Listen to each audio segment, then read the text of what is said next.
Itatry ni Tatang itong DLQ Black Noir. From Temo nga lang. Hindi nga makakapag-alam ko tayo. Ayan parang may pak sa scope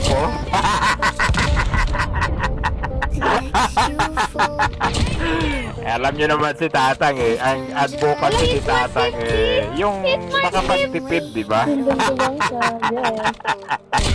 Yes. Effective naman, tumatama naman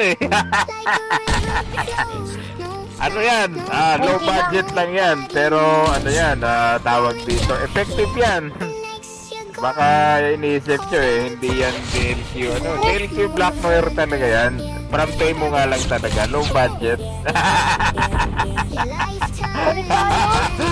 Yan Sabi ko sa inyo yan yung attachment yan.